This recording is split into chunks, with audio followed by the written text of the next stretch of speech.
ناظرین،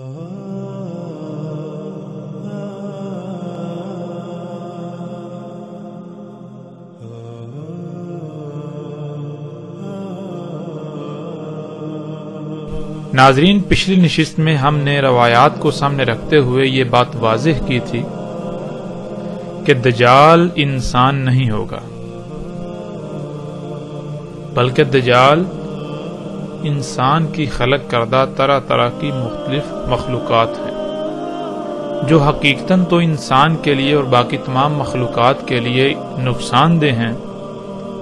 لیکن اس کے باوجود انسان ان مخلوقات کو اپنے لیے آسائشیں، سہولتیں یعنی مسیحا سمجھتا ہے۔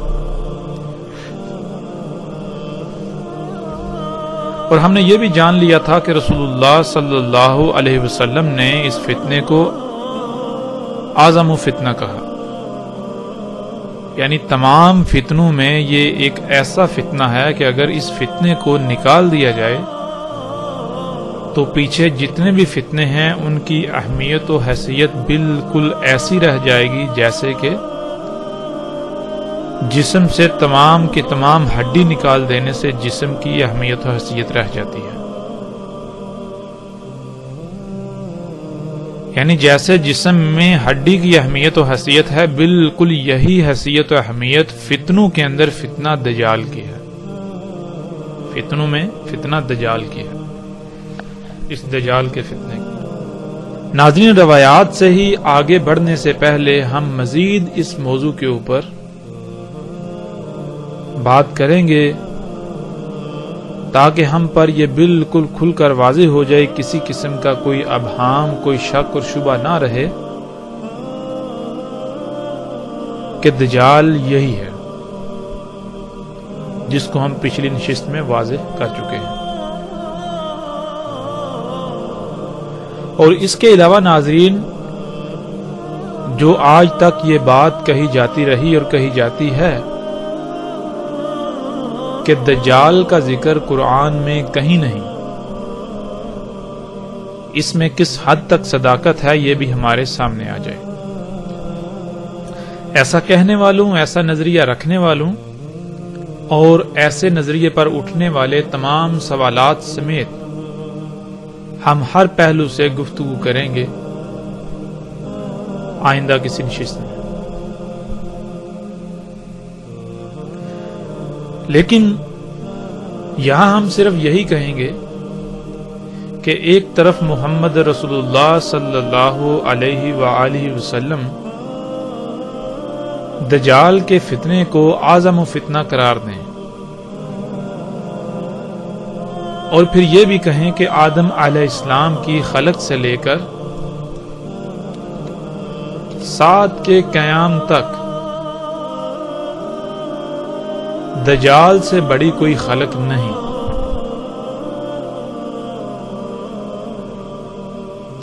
جیسا کہ ہم اس روایت میں دیکھ سکتے ہیں،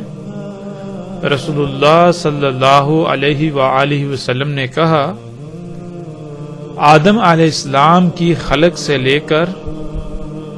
سات کے قائم ہونے تک دجال سے بڑی کوئی خلق نہیں۔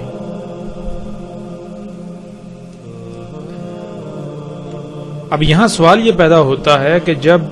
آدم علیہ السلام کی خلق سے لے کر سات کے قیام تک دجال سے بڑی کوئی خلق نہیں، اور فتنوں میں دجال کا فتنہ وہ اہمیت و حیثیت رکھتا ہے جو اہمیت و حیثیت جسم کے اندر ہڈی کی ہوتی ہے، تو پھر یہ کیسے مان لیا جائے کہ اللہ سبحانہ و تعالی نے قرآن میں اس فتنے کا ذکر نہیں کیا؟ ہمیں یہ کہنے، ہمیں ایسا نظریہ رکھنے سے پہلے کئی بار سوچنا اور غور و فکر کرنا چاہیے تھا، جو کہ ہم نے نہیں کیا۔ تو ناظرین، اس نشست کا موضوع اور مقصد یہی ہے کہ ہم قرآن میں دیکھیں کیا آیا جو ہم نے بات کی، جو آج تک نظریہ پایا جاتا رہا کہ قرآن میں اللہ سبحانہ و تعالی نے دجال کے فتنے کا ذکر نہیں کیا، کیا یہ سچ ہے، اس میں حقیقت ہے؟ یا پھر ہمارے سمجھنے میں فرق ہے کہ اللہ سبحانہ و تعالیٰ نے قرآن میں دجال کے فتنے کا ذکر تو کیا، لیکن ہم اسے پہچان نہ پائے، ہم اسے جان نہ پائے، کیونکہ ہم نے غور و فکر نہیں کیا۔ تو اس موضوع پر آگے بڑھنے سے پہلے ہم اس روایت کو سامنے رکھتے ہیں جس کی روشنی میں ہم آگے بڑھیں گے۔ رسول اللہ صلی اللہ علیہ وسلم نے کہا، نہیں ہے کوئی بھی نبی مگر تحقیق کہ یعنی یہ ہو چکا، یہ ثابت شدہ ہے کہ ڈرایا اس نے اپنی امت کو موجود خطرے سے، یعنی اس دجال سے، اور اس میں کچھ شک نہیں میں بھی تمہیں بالکل اسی طرح اس موجود خطرے سے ڈراتا ہوں۔ ناظرین، اس روایت میں جو الفاظ استعمال ہوئے ہیں ان میں ایک لفظ ہے حاضرہ۔ یہ لفظ انتہائی اہمیت کا حامل ہے۔ جب تک ہم اس لفظ کو سمجھیں گے نہیں، اس لفظ پر غور نہیں کریں گے تو ہم حقیقت کو نہیں پا سکیں گے۔ حقیقت کو جاننے کے لیے اس موضوع کی حساسیت کو سامنے رکھتے ہوئے ہمیں اس لفظ میں غور کرنا ضروری ہے۔ اس لفظ میں غور کرنے سے پہلے ایک اور روایت ہے، ہم اس کو بھی سامنے رکھتے ہیں، اس کے بعد انشاءاللہ اللہ کے فضل سے ہم اس لفظ کی طرف آئیں گے۔ رسول اللہ صلی اللہ علیہ وسلم نے کہا، نہیں بعث کیا اللہ نے کوئی نبی مگر اس نے ڈرایا اپنی امت کو دجال سے۔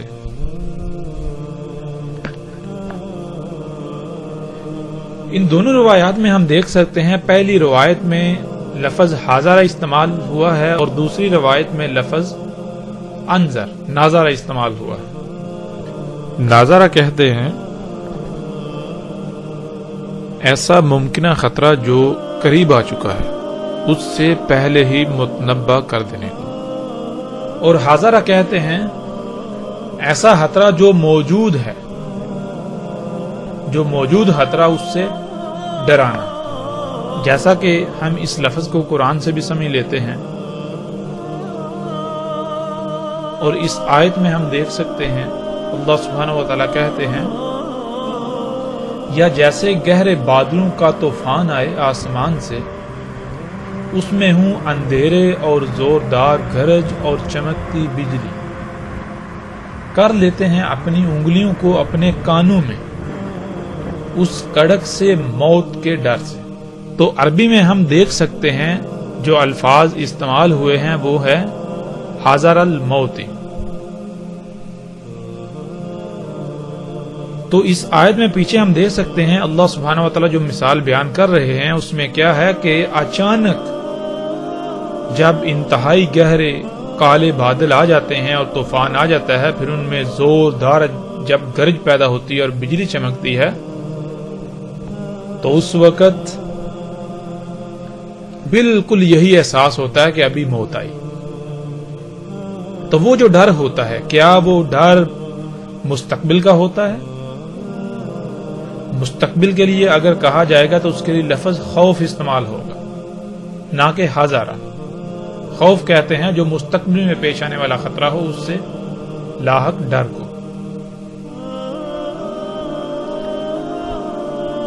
تو حاضرہ کہتے ہیں جو موجودہ خطرہ ہو، جو خطرہ سر پر موجود ہو، جو خطرہ سامنے ہو، جو خطرہ آنکھوں کے سامنے ہو، اس سے ڈرانا، اس سے ڈرنا حاضرہ لفظ استعمال ہوتا ہے۔ تو کوئی بھی نبی ایسا نہیں گزرا جس نے اپنی امت کو دجال سے نہ ڈرایا ہو۔ جب لفظ حاضر آ گیا تو اس کا مطلب کیا ہے کہ ہر نبی کی موجودگی میں یہ فتنہ موجود تھا۔ ہر نبی کی موجودگی میں دجال کا فتنہ موجود تھا، جس سے ہر نبی نے اپنی امت کو، اپنی قوم کو دجال سے ڈرایا۔ اور اگر ہم پچھلی نشست میں جو بات ہمارے سامنے آئی تھی اس کو سامنے رکھیں تو یہ بات بالکل صادق بھی آتی ہے، سچ بھی ثابت ہوتی ہے کہ ہر دور میں جتنے بھی فتنے ہوتے ہیں ان فتنوں میں جو سب سے بڑا فتنہ ہے، جو سب سے بڑا فتنہ ہوتا ہے وہ فتنہ دجال کا فتنہ کہلائے گا۔ لیکن وہ اس وقت کے لیے ہو۔ ان تمام بڑے بڑے فتنوں کو اگر سامنے رکھیں تو ان میں سب سے بڑا فتنہ جو سامنے آئے گا وہ کون سا ہوگا؟ وہ بھی دجال کا فتنہ۔ تو جس دجال کا رسول اللہ صلی اللہ علیہ وسلم ذکر کر رہے ہیں، اگر ہم نے اس کو سمجھنا ہے تو ہم آدم علیہ السلام کی تخلیق سے لے کر ساعت کے قیام تک تمام کے تمام بڑے بڑے فتنوں کو سامنے رکھیں، ہیں تو وہ سب کے سب دجال کے فتنے، لیکن ان میں وہ جو اعظم فتنہ ہے، جو سب سے بڑا دجال کا فتنہ ہے، وہ ہمارے سامنے کھل کر آ جائے گا۔ تو ناظرین، اب ہم نے قرآن سے یہ دیکھنا ہے کہ اللہ سبحانہ و تعالی نے جتنے بھی نبی بھیجے انہوں نے کیا دعوت دی اور کس شے سے اپنی قوم کو، اپنی امت کو ڈرایا۔ اور پھر ہم یہ بھی دیکھیں گے کہ محمد رسول اللہ صلی اللہ علیہ وسلم نے کس سے ڈرایا۔ جب ان سب نبیوں کے ڈرانے میں جو کامن، جو مشترک شے ہے وہ سامنے آ گئی تو اس کا مطلب ہے وہی دجال کا فتنہ ہے۔ تو اب ہم بڑھتے ہیں آگے قرآن کی طرف۔ قرآن میں اللہ سبحانہ و تعالیٰ کیا کہتے ہیں؟ اس میں کچھ شک نہیں، وحی کیا ہم نے تیری طرف بالکل اسی طرح جس طرح وحی کیا تھا ہم نے نوح کی طرف اور اس کے بعد جتنے بھی نبی ہیں ان کی طرف۔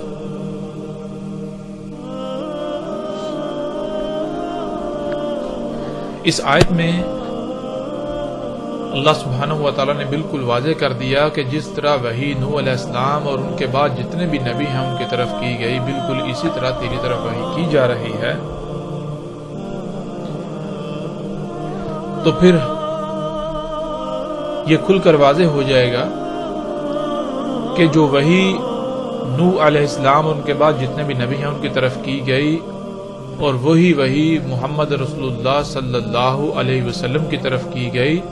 اور اگر وہ وحی امت کو ڈرانا تھا، یعنی کہ ممکنہ پیش آنے والے خطرے سے پہلے ہی متنبع کر دینا تھا، تو وہ جو خطرہ ہے، وہ جو ممکنہ پیش آنے والا خطرہ ہے، وہی دجال کا فتنہ ہے، جس کے بارے میں رسول اللہ صلی اللہ علیہ وسلم نے کہا کہ کوئی نبی بھی ایسا نہیں، کوئی نبی نہیں ہوا مگر ہر نبی نے اپنی امت کو، اپنی قوم کو دجال کے فتنے سے نہ ڈرایا ہو، یعنی کہ ہر نبی نے اپنی قوم کو، اپنی امت کو دجال کے فتنے سے متنبع کر دیا۔ اور پھر میں بھی تمہیں بالکل اسی طرح اس پیش آنے والے ممکنہ خطرے سے متنبع کیے دیتا ہوں۔ اب ہم نے یہ دیکھنا ہے کہ اللہ سبحانہ و تعالیٰ قرآن میں اس وحی کا کس طرح ذکر کرتے ہیں، وہ کون سی وحی ہے کہ جو جس طرح نوح علیہ السلام کی طرف کی گئی اور بالکل وہی وحی نوح علیہ السلام کے بعد تمام انبیاء کی طرف کی گئی۔ تو اللہ سبحانہ و تعالیٰ اس آیت میں کہتے ہیں، اس میں کچھ شک نہیں، ہم نے بھیجا تجھے حق کے ساتھ بشارت دینے والا اور پیش آنے والے ممکنہ خطرے سے پہلے ہی متنبع کر دینے والا۔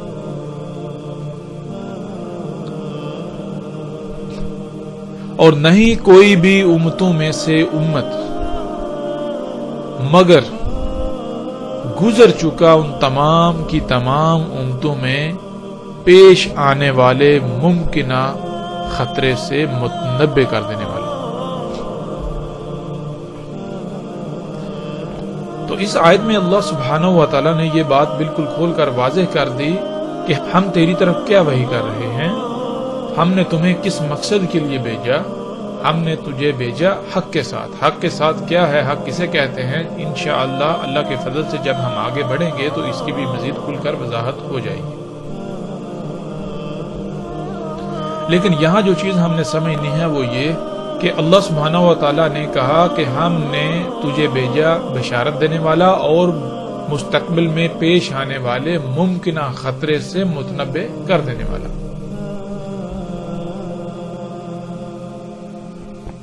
اور کون سا پیش آنے والا ممکنہ خطرہ؟ جو انسانوں کے اپنے ہی اعمال کے سبب قریب آ چکا ہے، جو انسانوں کے اپنے کیے ہوئے اعمال کا رد عمل ہے. اور پھر اللہ سبحانہ و تعالیٰ کہہ رہے ہیں کہ جتنی بھی امتیں پہلے گزر چکی، جتنی بھی، کوئی ایک بھی امت ایسی نہیں کہ جس میں نبا کرنے والا نہ گزر چکا ہو، یعنی گزر چکا ہے. تو اب ہم یہ دیکھتے ہیں کہ جب پچھلی تمام کی تمام امتوں میں ان امتوں کے اعمال کے سبب جو خطرہ ان کے سر پر آ چکا، جو خطرہ ان کو لاحق تھا، جب انہیں اس ممکنہ خطرے سے متنبع کرنے والا بھیجا، اس نے دعوت دی، تو کیا اس قوم نے، کیا ان امتوں نے اللہ کے بھیجے ہوئے کی اس دعوت کو تسلیم کر لیا، اس ممکنہ خطرے کو بانپ کر اس سے بچ گئے؟ جو اس خطرے سے بچنے کے لیے درکار تھا، جو ہدایات اللہ سبحانہ و تعالیٰ نے اس خطرے سے بچنے کے لیے دی، کیا آیا ان ہدایات کو تسلیم کر لیا گیا؟ ان ہدایات کو تسلیم کر کے ان پر عمل کر لیا گیا اور اپنی سابقہ روش کو ترک کر دیا گیا؟ تو اس کا جواب بھی اللہ سبحانہ و تعالیٰ دے دیتے ہیں. اور اگر تیری تکذیب کی جائے گی، یعنی اگر یہ تجھے جھٹلا دیں گے کہ جو تو انہیں ان کے اعمال کے سبب پیش آنے والے ممکنہ خطرے سے پہلے ہی متنبع کر رہا ہے، اس سے بچنے کے لیے ان کو ہدایات دے رہا ہے، اگر انہوں نے تیری دعوت کو تسلیم نہ کرتے ہوئے اپنے انہی اعمال کو جاری رکھا، اپنی اسی روش پر قائم رہے، اسے ترک نہ کیا، تو پھر ان کے ساتھ کیا ہوگا؟ اس کا جواب بھی اللہ سبحانہ و تعالیٰ آیت کے اگلے حصے میں دے دیتے ہیں. پس تحقیق، یعنی کہ ایسا ہو چکا، ان سے پہلے جو تھے، جو لوگ ان سے پہلے تھے، جو قومیں، جو امتیں ان سے پہلے تھی، وہ بھی تکذیب کر چکے. جب آئے ان کے پاس ان کے رسول، جب ان کے پاس آئے اللہ کے بھیجے ہوئے بینات کے ساتھ، بینات کہتے ہیں سب کچھ ہر لحاظ سے کھول کھول کر رکھ دینے والے، جب ان کے پاس آئے اللہ کے بھیجے ہوئے جنہوں نے ان قوموں کے، ان لوگوں کے اعمال کو کھول کھول کر رکھ دیا کہ جو کچھ تم کر رہے ہو یہ کیا ہے، ان کے نتائج کیا نکلنے والے ہیں، یہ تمہارے جو اعمال ہیں ان اعمال کے نتائج کیا نکلنے والے ہیں، ان اعمال کا رد عمل کیا ہے، وہ کتنا دور ہے. جب انہوں نے سب کچھ کھول کھول کر رکھ دیا کہ جس کو تم اصلاح کہہ رہے ہو، جس کو تم اپنے لیے آسانیاں، فائدے، آسائشیں کہہ رہے ہو، یہ اصلاح نہیں ہے، یہ آسانیاں، فائدے نہیں ہیں، یہ فساد ہے، یہ تمہارے لیے تباہی ہے. تمہارے ان اعمال کے سبب ایک بہت بڑا خطرہ جو تمہارے سر پر منڈلا رہا ہے، اگر تم نے اپنے انہی اعمال کو جاری رکھا تو وہ تمہیں آ لے گا. تو انہوں نے کیا کیا؟ انہوں نے ان کی اس دعوت کو تسلیم کرنے سے انکار کر دیا اور اپنی اسی روش کو برقرار رکھا. اور وہ آئے زبر کے ساتھ اور کتاب المنیر کے ساتھ. زبر کسے کہتے ہیں؟ زبر کہتے ہیں ٹکڑوں کو. جو اللہ کے بھیجے ہوئے تھے وہ کیا کرتے تھے کہ وہ اس وقت جو کچھ ہو رہا تھا، جو تباہیاں مچائی ہوئی تھی، جو فساد انسان کر رہے تھے، جو اعمال کر رہے تھے، ان کو کھول کھول کر رکھ دینے کے لیے وہ کچھ نہ کچھ لکھ کر سامنے لے آتے تھے. وہ ٹکڑوں کی صورت میں سامنے لاتے رہتے تھے. اور کتاب المنیر، اور وہ جو ان کے ٹکڑے تھے وہ کیا تھے؟ وہ کتاب منیر تھی. وہ ایسی کتاب، وہ ایسا کتب ہوا تھا جو بالکل روشن کر دینے والا تھا، سب کچھ واضح کر دینے والا تھا۔ تو اب یہاں یہ سوال پیدا ہوتا ہے کہ کیا ان قوموں نے، ان امتوں نے اللہ کے بھیجے ہوں کی دعوت کو تسلیم کر لیا، مان لیا، اور اپنے ان اعمال کو ترک کر دیا جن اعمال کے سبب ایک خطرہ جو ہے پیش آنے والا، ممکنہ خطرہ جو ان کے سر پر آ چکا ہوا تھا، جس سے انہیں متنبہ کیا جا رہا تھا۔ تو اس کا جواب بھی اللہ سبحانہ و تعالیٰ نے اسی آیت میں دے دیا۔ اللہ سبحانہ و تعالیٰ نے پہلے ہی کہہ دیا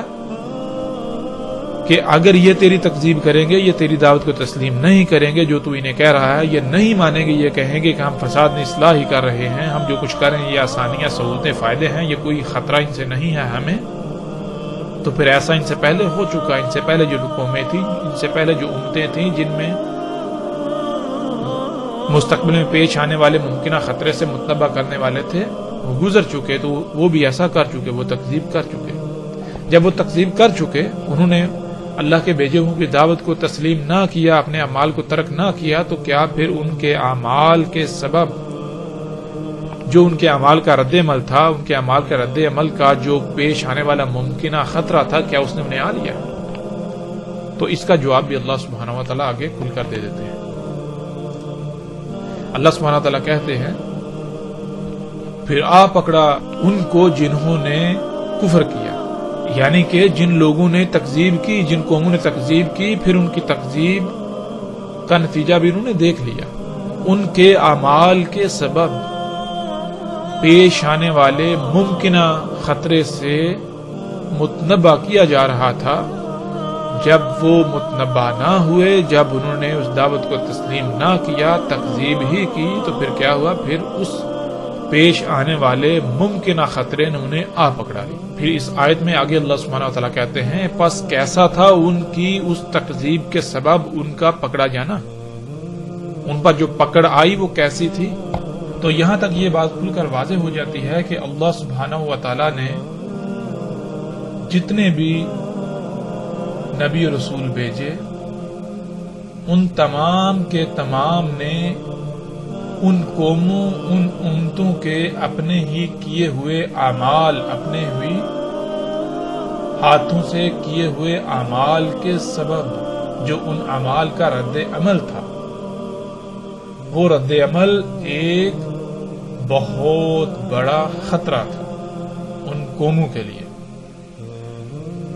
جس سے انہیں پہلے ہی متنبہ کیا گیا کہ اے لوگو، اے قوموں، جو کچھ تم کر رہے ہو،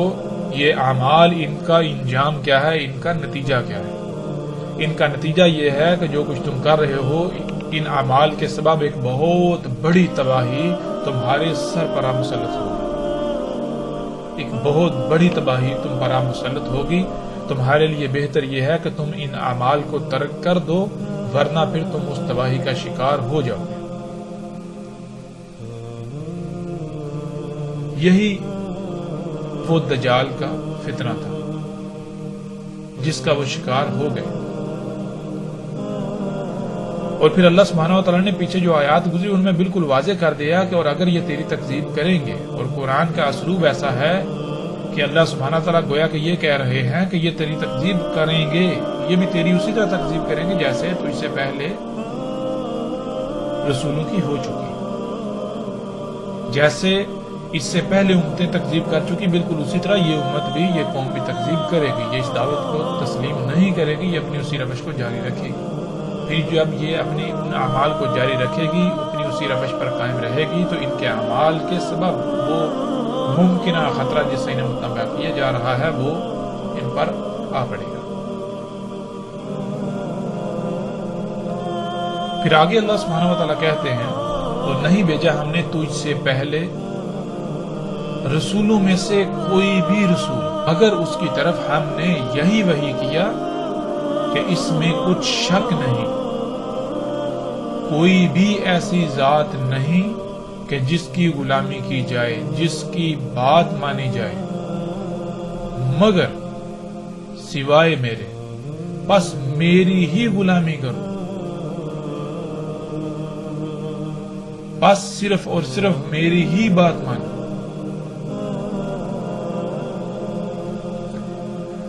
یہ آیت الحمدللہ مزید بہت ساری باتیں کھل کر واضح کر دیتی ہیں. وہ کون سے اعمال تھے جن اعمال کے سبب ممکنہ پیش آنے والے خطرے سے متنبہ کیا جا رہا تھا. جب وہ قومیں متنبہ نہ ہوئی تو پھر اس کا شکار ہو گئیں. اس کی وجہ کیا تھی؟ اس کی وجہ یہ تھی کہ اللہ سبحانہ و تعالیٰ کہتے ہیں کہ تجھ سے پہلے کوئی رسول نہیں بھیجا، کوئی بھی ایسا بھیجا ہوا نہیں، مگر یعنی کہ جتنے بھی رسول بھیجے گئے ہر رسول کی طرف اللہ نے اپنے ہر بھیجے ہوئے کی طرف یہی وحی کیا کہ اپنی قوم سے کہو،